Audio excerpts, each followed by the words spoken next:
최근 국장만을 고집하신 분들의 계좌가 많이 어려울 겁니다. 단순 코스피가 떨어져서라고 생각한다면 이는 지금 시장을 완전히 잘못 이해하고 계신 겁니다. 요즘 계좌를 보면 분명 예전이랑 비슷하게 빠진 것 같은데 체감 손실은 아마 훨씬 더 크게 느껴질 겁니다. 그 이유는 간단합니다. 바로 한 번이 아니라 두 번 손실을 보고 있기 때문이죠. 하나는 주식이고 또 다른 하나는 환율입니다. 주가는 떨어지고 있는데 원화 가치까지 같이 떨어지고 있는 것이죠. 즉 같은 하락장인데도 손실이 배로 커지는 구조입니다. 그래서 지금 시장은 단순한 조정장이 아닙니다.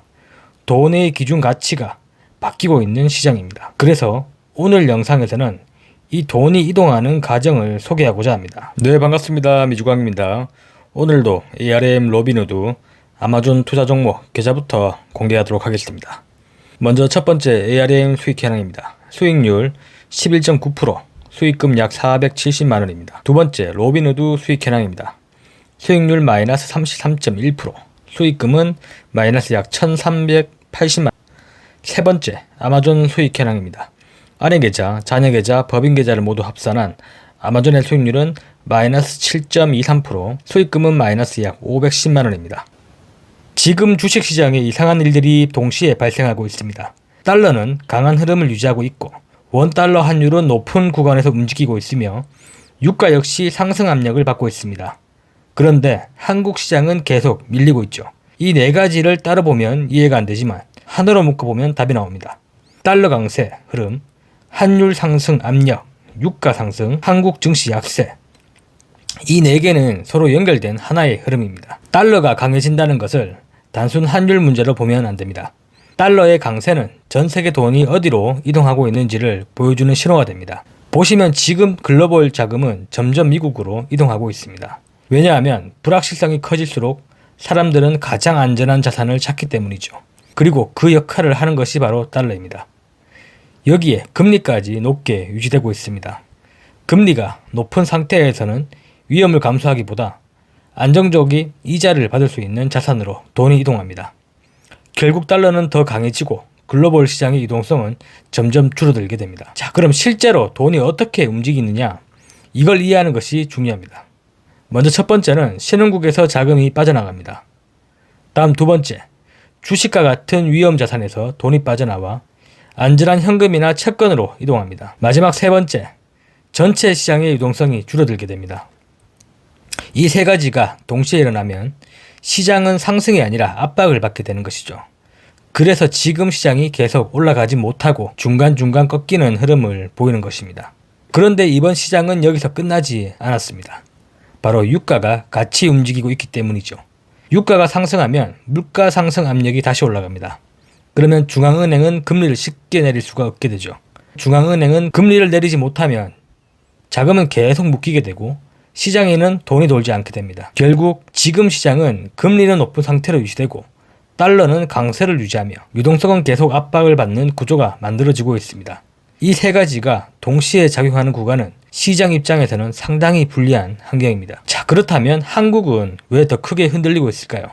첫 번째 이유는 외국인 자금 이탈 때문입니다. 글로벌 자금은 항상 더 안전하고 더 큰 시장으로 이동합니다. 그리고 달러가 강해지는 구간에서는 그 흐름이 더 강해집니다. 그래서 한국 시장에서 자금이 빠져나가고 미국으로 이동하는 현상이 나타납니다. 두 번째는 환율 때문입니다. 이 부분이 개인 투자자 입장에서는 매우 중요합니다. 주가가 하락하면 손실이 발생하는데 그런데 동시에 환율이 상승하면 원화 가치가 떨어집니다. 이게 무슨 의미냐면 같은 자산을 들고 있어도 실제 체감 손실은 더 커진다는 뜻인 것이죠. 자산 가격 하락과 통화 가치 하락이 동시에 발생하는 구조. 이것이 바로 이중 손실입니다. 세 번째는 시장 구조 때문입니다. 한국 시장은 글로벌 자금 의존도가 높고 자체적으로 시장을 이끌고 갈 수 있는 구조가 상대적으로 약합니다. 그래서 달러 강세 구간에서는 항상 상대적으로 더 큰 압박을 받게 됩니다. 그렇다면 미국 시장은 괜찮을까요? 단기적으로는 아니라 봅니다. 유동성이 줄어들면 어떤 시장이든 흔들리기 때문이죠. 하지만 중요한 것은 방향입니다. 돈이 결국 어디로 모이느냐를 봐야 합니다.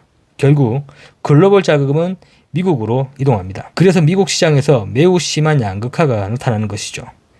일부 경쟁력 있는 기업들만 상승하고 나머지는 정체되거나 하락하는 구조가 형성될 수밖에 없습니다. 이건 지금 이미 나타나고 있는 현상입니다. 이런 흐름은 처음이 아닙니다.